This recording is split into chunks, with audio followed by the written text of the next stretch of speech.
All right, everybody, welcome back. We have game number 2 of the second day of NACL Open Qualifiers, where we have Gentle Hearts Gaming on the red side going up against ISU on the blue side. Both teams came away with a dub in their previous games, so we have a 2-1 matchup here today. Yeah, I mean, both of these teams showing their stuff, showing off exactly what they've got going for them. Nazca going to be pulling out the Bard here. Okay, we might be seeing some Bard Senna, something crazy like that. We did see Bard Seraphine, I think it was, earlier from ISU, but only time will tell what we do Well, the Seraphine get. is banned out, so that's not happening. Yeah, I mean, teams have been banning the hell out of Seraphine against ISU. But Callista, one of the strongest AD carries on the patch, going to be picked up for a Gentle Hearts here. I believe now, usually you'd see Ashe as a counter for blue side, but I don't know. I believe this is our first time seeing a Callista on the board as well, so we could see the Rel be coming back out, something we've seen in the previous season. Callista Rel, very strong combo together, and she can benefit off the tank items, which is that's what's going to be happening. I love this combo. I just love this combo. The Rel feeds in, you just pull her out and then toss her back, and it's just like a double knockup. Or you could just start with pulling her in and tossing her in at the beginning, right? You know, just have massive engage on top of massive engage, while staying safe all the same. And there it is. It is going to be the Ashe picked up for ISU. We saw it work out so well for ISU in their previous games. You know, we saw an Ashe Vex combo, right? That worked out exceedingly well.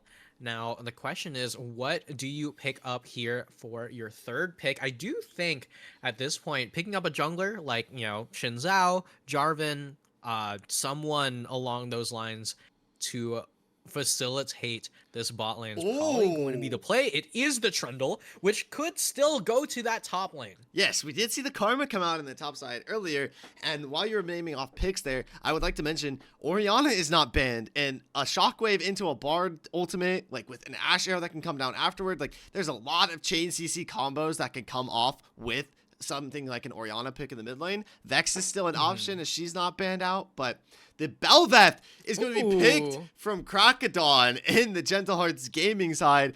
This is an insane pick. It's very strong early game, and we have yet to see how Bel'Veth can benefit off of the Void Grub, so I'm looking to see that today. Yeah, Bel'Veth, an incredibly fun champion to see on the Rift, especially in competitive play. I mean, she's got so many different possible build paths, but right here we're going to be able to take more things away from the flex of top lane and jungle. Jax, one of those champions that could also be in both top lane and jungle. I mean, at this point, it feels like you just take away either from the top lane or the jungle for your final pick to round things out here.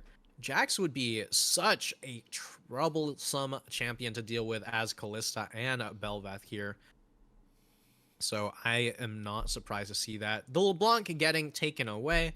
I mean, honestly, LeBlanc just one of those champions that's really terrifying on this patch. You know, you've got the Storm Surge, you've got the Shadow Flame, items that just do so much more damage than anyone had anticipated existing on a patch like this one. Yeah, and LeBlanc, one of Ariando's most played champions. But if I'm also looking out for his Sylas, you already have Ashe and Bard. Sylas can take a couple of those ultimates. It's not a bad option. You can even take the Trundle ultimate. I don't think you can get too much value off of it as a Sylas, but Sylas could be a definite strong pick here based off of if Gentle Hearts goes for that last mid lane pick, and we're going to see what type of top lane and mid lane comes out of the side of ISU. But we're going to round off with some Fiora top bans, and lastly, we're going to see what gets banned out. I'm going to be expecting some sort of another mid laner here. Mid laner is extremely strong in this patch, especially those mages.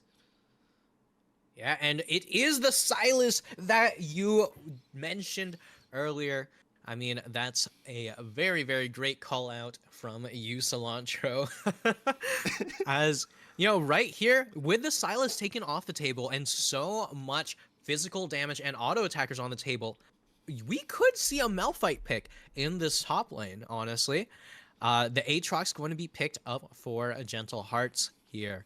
And when you have Aatrox, there are so many things that Aatrox just puts a stop to. Like, you do not want to take a Scion into Aatrox. I mean, something like Cassante would likely turn into more of a skill matchup. So it's just a question of what exactly do they do to respond? Is the Yone? Okay, Oh, once let's go, again. baby. Now, is this Yone top? We did see day one run the Likely. Karma top, so this could be a Yone top and not a Yone mid, although I believe it was Klexo on the Yone in the mid lane last game. So this is a flex pick right now, and with that Mordekaiser starting to be hovered, I feel like that's going to be locked in the top lane. We're going to see Klexo once again today run that Yone. Now, this Mordekaiser pick I think is extremely strong because if you could take Kalista out of the fight, or if you could take the Bel'Veth out of the fight, you know, a couple of patches ago in Season 13, Bel'Veth got a buff to her E, so she takes less damage, and the cooldown has been released, so she could proc at least 2 of them almost in a fight. Those are 2 crucial key members of Gentle Heart's team composition in team fighting that if you take out, you lose a lot of win potential. I mean, now we saw Klexo from, Purdue Northwest using the Yone the last time around, but this time we're going to be having Drew, picking up a little bit of what he saw on the enemy team, and the Nico versus Yone in the mid lane should be interesting to say the least, right? I mean, you got a champion that excels at poking down the enemy champions, and meanwhile, on the other side, just a resourceless melee champion who gets poked down quite a bit, but, the moment he picks up a little bit of lifesteal with a Bork or something along those lines, could survive for quite a while. It just depends on what kind of build it is that you're looking to go on this Yone. Yeah, and something I want to mention, like we saw last time again with this ISU team, is they ran a team composition with a ton of CC. And we are seeing that happen once again. You've got Bard stuns, you've got Ashe slow and arrows, you've got Trundle slow, and he can do tank scaling off of his ultimate. And the pillar knockup, you got knockups out of Yone, and you've got Mordekaiser, just a literal tank bot, CC bot. And one thing I would note, right? The biggest thing about that Trundle Pillar is that Trundle Pillar means that Kalista has so much more trouble existing. You put a Trundle Pillar up in the middle of a fight, and she doesn't have as much room to just hop around, do whatever she wants, and all of a sudden, Ashe Arrow actually becomes landable. And one thing I want to point out that is extremely crucial is this is a Trundle versus Aatrox. So you have, I believe it is Barrick in the top side playing this Aatrox. If Trundle can land an ultimate on Aatrox, that's going to be crucial for team fights out of ISU because he's going to be constantly chipping down that Aatrox's health bar. Even with the world, and when the world ender procs, the Trundle is going to get the tank stats off of that. So he's going to be able to just rampage all left, right, and center. Not even just off the pillar. He's just going to be infinitely scaling. Yeah, honestly, one thing that I'm a little bit concerned about here is, does Rel take Aftershock? Because right here is one of those games where you think to yourself, honestly, we have a little bit lacking of a front line, right? Our front line has a lot of damage, but not so much in terms of tankiness. So Rel ends up having to do a little bit more in terms of the tankiness. Taking Aftershock as the solo tank into Trundle is so tough, because once that Aftershock procs, he plops his ult on top of you, steals your Aftershock resist, and once your Aftershock falls off, all of a sudden you have literally negative resistances. So this Trundle pick is just paying off in dividends here, and I honestly think the entire draft pivoted around it. Yeah, I would have to agree with you there because the Rel, Bel'Veth, and Aatrox are all really good ult targets for this Trundle, and he's just going to be infinitely smacking a pillar on top of this backline and just bonking over the head with a Trundle Club. Trundle, one of my favorite champions to play when I'm in the jungle. I've been meaning to try him out in the top lane here and there, but not really feeling he's that. Disgusting. All right. Well, only time will tell just how impactful this Trundle is. We saw Cross in the past do a ton of magic on the Xin Zhao, now on a champion that has a lot less of a go button, but still has a lot of impactfulness. So we'll have to see on the Rift as to whether or not this player can do what we've seen before. And break. Okay. Mr. Rare Adam, this is our break time. Aha, aha. No, I think Now this we get is to good. say slurs. Whoa! I think this is good because ISU played PNW. They didn't really have the CC to fight back because they just like relied on Milio to just like negate all the CC that ISU had. But now Gentle Hearts, they actually have a good bit of CC to fight back with. Yeah. Honestly, a large part of it relies on Nico. Oh yeah, Because it's just going to be the Nico go button, I think. Nico like Rel, and Callisto Rel combo is what's really. I think it's going to be Nico and then Rel as a follow up. Yeah, I agree. Or it could because like I don't know, like there's so much vision now that it's so hard.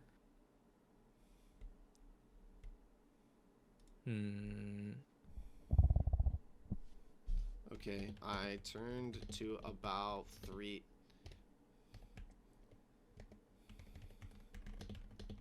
Sorry, I get very passionate.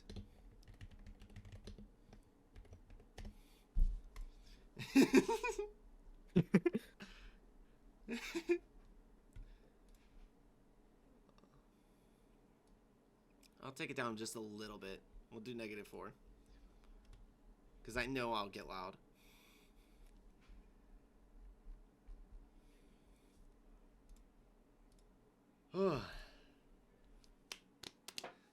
This is a game. Honestly, like today, like going in, like yesterday's matches was like the first one was a little like a doozy because it was like, oh, who might win? Polestar, All Stars. But in the second match, it was like, oh, we kind of expected All Stars to win. Today, we really don't know who's gonna win.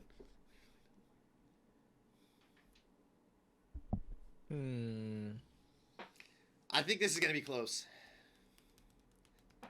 Much like last game, I think this is gonna be close, and I'm not being biased. I genuinely think this is gonna be close. Yeah. I'd like it to be close. I think that I still think Mordekaiser's a terrible champion. Well, we thought the Karma top lane was gonna be terrible, so I thought Karma was gonna be okay. Well, it looked terrible at the beginning. That's what that. It scales. Like that's the point of Karma.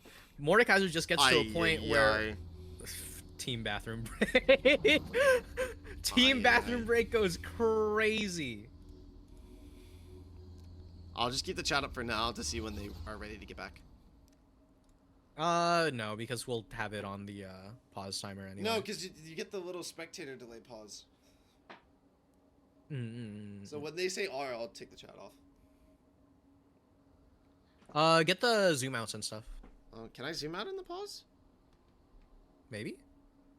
Yeah. It's a little much. Yeah, there we go. Yeah. We need to have like measurements. Be like, you must Control Shift G with 3 mouse scroll clicks.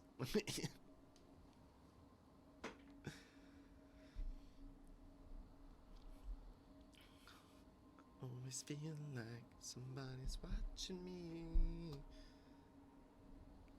Oh, they unpaused. Oh. There's the little spectator delay.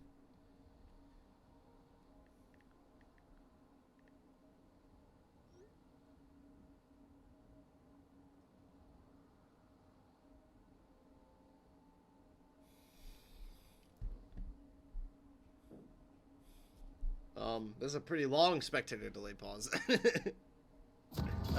we go. There we go. Oh yes, Yone Dorn Shield, totally not broken as hell. Me love Doran Shield second win. Me love anyway. Dorn Shield Assassin. Alright, ready? Alright everybody, we are on the ridge for game number 2 of our day here, and it's looking like we might have some cheeky invades here. It's Gentle Hearts going through the top side of the bot jungle, and ISU going through the bot side of the bot jungle. They're going to loop around each other. We might get some circles happening here. Yeah, honestly, I'm excited to see just how this one works out here. They've already committed really hard, did get the W over the wall, which means that if anyone does walk back into this jungle from the side of ISU, Gentle Hearts, sorry, are just going to be able to just knock someone down in particular. Oh no, the Yone is gonna walk forward first, but the W's not gonna be able to find anything. And right now you're pinched inside of ISU's jungle. This is not looking very good. You have to find a way to kind of retreat, and the Ashe is starting to run you down. Has the scatter arrow. It's only gonna land onto the jungler though. Will they be able to get out nearly in time? A 3-man root from the Nico. I think that might have just saved their odds and helped them live and escape for now. Or Ariandel going to be able to save everyone, but right here it looks like it might be more than just save. They're not finished just yet. They're looking for it all still. The knockup should be back online for TWT Rocks. He's gonna land a nice knockup. Root's gonna come down from the Nico, and the level up from the Bel'Veth is gonna help them get first blood over to Zeb on this Kalista. What an insane start to this game. Oh my god, this is one of those moments where you hop into a solo queue game and say, hey, do we coin flip at the beginning of the match? You say, you know what? Screw it. Sure, why not? Let's just ball. And oh my lord, Gentle Hearts are balling as hell right now. That smite from Krakodon onto that red buff, so unbelievably crucial. And yeah, I was just about to mention, smiting that red buff out is what helped win that. As we see, is the Mordekaiser are going to lose the level 2. Mordekaiser are typically a very strong early engage champion, but Barrick says he's a little bit stronger. The flash was not enough, even though you dodged the second Q. Barrick takes first blood in the top side. Yeah, Barrick with the ability to flash that Mordekaiser Q, gonna be able to deny so much damage in that 1v1. And speaking of flashes, oh my gosh, right in the bot lane. Knockup.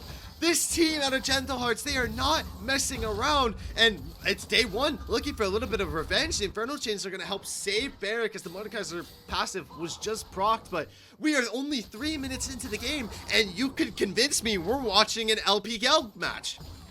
Yeah, I mean, we have so much damage back and forth. ISU played their last game much more controlled, much less craziness. Oh, Bel'Veth's gonna get caught out. The Pillar's gonna deny that, but a nice double knockup. They got to be able to retreat because Nausicaa's in the area with that Bard, has the flash ignite, but this is insane. Back and forth, and it's not over just yet. Going forward, Drew trying to be able to find something, but not going to get anything onto Ariendo just yet. Had the flash online, so I did not expect him to die anyway. Yeah, I just have no idea how much more fighting is going to be going on. Oh my god, this top lane, once again, both players in lethal range right now. Day one does still have the ghost up, still has the ability to deny these fights. He's going for the clone. He's going for the clone. Ariendo's able to flash the knockup, and it might be Drew caught out. No flash online. Knockup from Krakodon is going to help him slay that. Ariendo with the positioning baits that Yone into chasing him into the tower, and Krakodon perfectly wraps around for the gank. Yeah, this is one of those games that just started with one massive coin flip, and oh my god. I honestly wish I could get a little bit of a break from talking here, but these teams are just so aggressive and all out. And I think Gentle Hearts has realized against this ISU comp that likes to play CC, likes to play a little bit of scaling, you've got to come out with your guns blazing.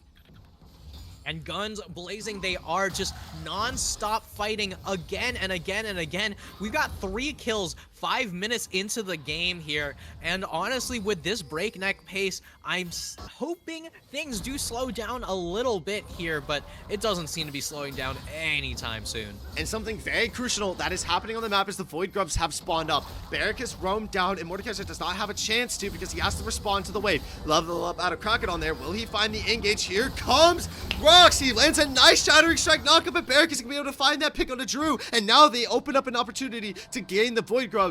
And this is what I was looking forward to during this match, Anti. How is Bel'Veth going to benefit off of taking this new objective? Yeah, I don't have any idea exactly how things do work out here, but at the very least, right when you finish up all of these Void Grubs, right, you have so many little tiny little minions that get summoned, right? And if you get all 6, which honestly, Gentle Hearts are in a position where they might have enough map control to contest for all 6 of the Void Grubs, you might find yourself in a position where Belveth spawns a billion Voidlings out of nowhere, while you're also got the entire team spawning Voidlings on the tower. This is just going to be so difficult to deal with. I feel like one lost fight in the mid game could turn into an inhib. I agree with you, and I'm hoping that we can see Gentle Hearts Gaming pull it off. This is our first time seeing Belveth on the new patch in our games, and the games that we have casted. This is our first time seeing Belveth on the new patch, so I'm excited to see how Gentle Hearts has played around their macro for this type of game. But right now, the first dragon is up online, and Gentle Hearts has the bot lane prio, and Krakodon is already in the area. I believe, yeah, that's 4 members of Gentle Hearts are already there, and they're going to claim the first Ocean Soul of the game. And Cross is in the area, has the flash. I don't feel like this is anything worth going over to try and steal. Yeah, I mean, it's Kalista, right? It's very difficult to steal away from Kalista. And, let's not get ahead of ourselves, It's not quite the Ocean Soul just yet. Let's slow things down. It is simply the first dragon of the game. But, oh my god, we said slowing things down, but nobody wants to slow anything down. We got 4v4 in the mid lane already. Oh my lord. It's 7 minutes in, y'all. Just take a breather. The Mordekaiser pass is going to be procced up here, but a Q3 is going to come out of Barrack, is not looking to commit the World Ender just yet, probably waiting to see if Mordekaiser takes him into that 1v1 Shadow Realm. But back to that mid lane fight, Arienda was pushing forward on trying to get the Pot Blossom off on top of the NACLQ, but I think it's a good thing that he did not, because probably didn't see the other 3 members of ISU lingering around moving towards that mid lane. It's definitely going to be a banger of a match. We've already got a banger, right? 1 kill every 2 minutes, when the first minute of the game was spent trying to exist, right? But in the meantime, GHG have been able to pull ahead with a decently sized gold lead, right? It's 2k gold 8 minutes in, while they're slowly picking up more and more CS. And this is in lanes where you could make an argument that some of these are counter matchups, right? The Ashe into Kalista is a very classic counter matchup that we've seen time and time again. Yet Disconnector and Nausicaa on the back foot. That early crash down from the Rel into the full-on jungle invade just turned into a crazy moment here. But right now, Rock's not going to be able to do too much just yet. A little bit neutered in the ability to truly fight. Rox will be close to hitting that level 6 soon. Is not got it online just yet. A little bit behind Zev on this Kalista. We does have the flash online. We could see some sort of flash magnet storm, and that might be what they're starting to posture for, as Rox is starting to move up a little bit aggressive here, but not able to find the level 6 just yet, and Bard is going to roam out. So they could 2v1 on this bot lane, or they could move up and meet Krakodon in the river, as he will run into a Bard and negate that roam. It might actually be Nausicaa caught out instead. Does he have the magical journey? Not online just yet, but he barely gets out. But no, Ariana with a perfectly predicted Q to be able to snipe that Bard out of his tunnel. Yeah, in the meanwhile, in top lane, you can see these two players still going toe-to-toe. It might be a 2-kill lead for Barrack, but another Infernal Chains. The Shadow Realm comes out. Will he commit the World Ender to this? Doesn't feel like he needs to just yet. The World Ender is going to come down. Can he find the pick, though? Mordekaiser passive in the jungle. A 3-man pop boss, and the Fate Shield forced out just to try and escape. In the meantime, Barrack was able to get that pick onto the Mordekaiser in the top side, and this could open up the next set of Void Grumblings, which is going to be a power spike for this Belveth. I was just saying, right? It didn't feel like too much was happening, just keeping everything calm, cool, and collected until one big trade means that day one just had to fight there. There's just no way you have a chance to survive if you don't just stand your ground there, right? I mean, if you turn away with the ghost, maybe you survive under tower, but everyone on the side of Gentle Hearts being in that area means that the subsequent dive would be absolutely disastrous. Meanwhile, dive is looked at here for the side of ISU, but this could be a mistake.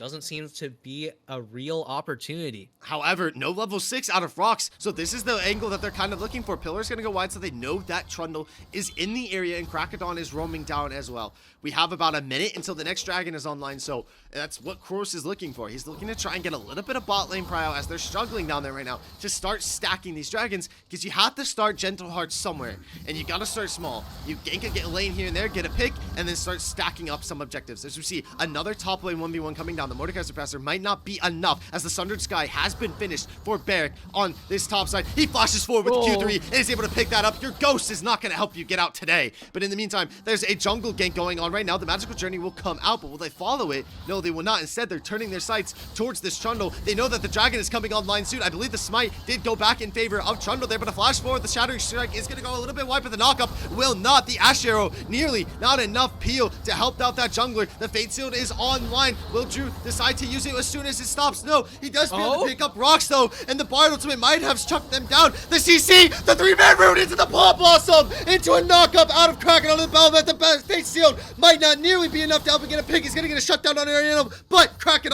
is able to help finish off that one. An insane fight in the red buff jungle.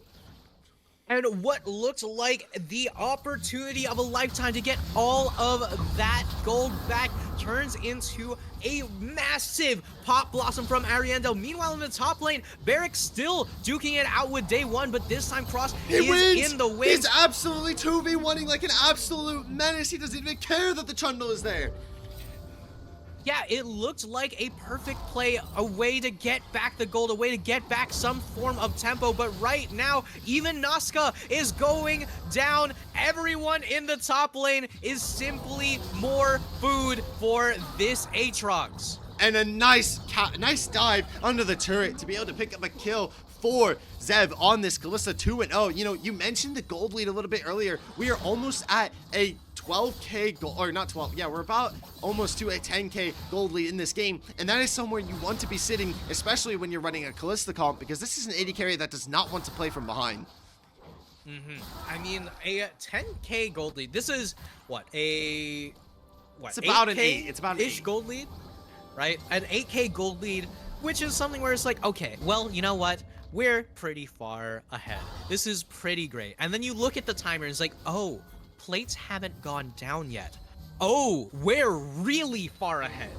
And if you're ISU here, you have to figure out a way how to calm down, how to say, all right, how do we slow down the pace of this game? How do we keep them from forcing all of these fights? How do we survive past this point to the point where we can see Disconnector and Nazca with the massive engages that we saw in some of their previous games, right? You know, some of these mid AD carry engage synergy. Oh no, Kroos, oh, are you caught out in your own jungle? You are. That's another soul going in favor of Krakadon on this Belveth. They're gonna pick up a mid tower based off the Void Grubs, and that Rift Herald is online, so Belveth is gonna get another Void Monster power spike. This Gentle Hearts gaming team looks unstoppable right now. Yeah, and not only is that a Rift Herald pickup here, that's gonna be a Rift Herald pickup with 6 Void Grubs. This could very well turn directly into an inhib. 14 minutes in. We'll see what ends up happening right now. If you're Gentle Hearts, you want to force a fight, and forcing a fight is what they're going to do. The Shattering Strike comes out on the Ashen, can't take the tunnel. It's going to get out of flash forward, out of Krakadon, maybe get a knockup onto the Bard, but would not be able to find it.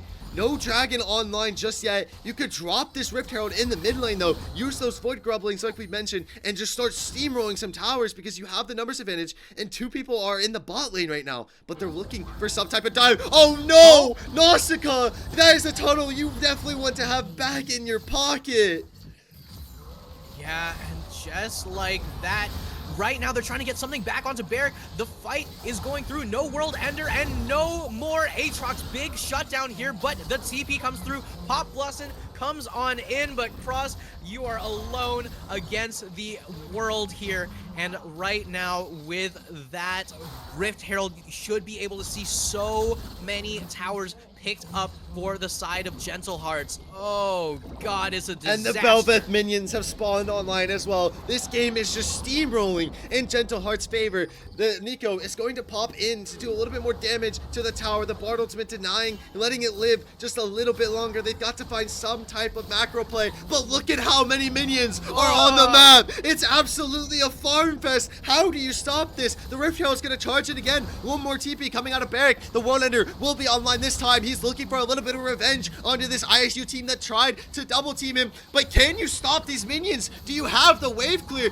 You don't even have a Baron buff at this point if you're Gentle Hearts. You're just steamrolling off your Belveth as a flash forward with the Magnet Storm is going to land on all 4 members, and they end up falling left, right, and center. Are we going to have a world record game in the NACL Open qualifiers here as Gentle Hearts looks to take the game within 18 minutes?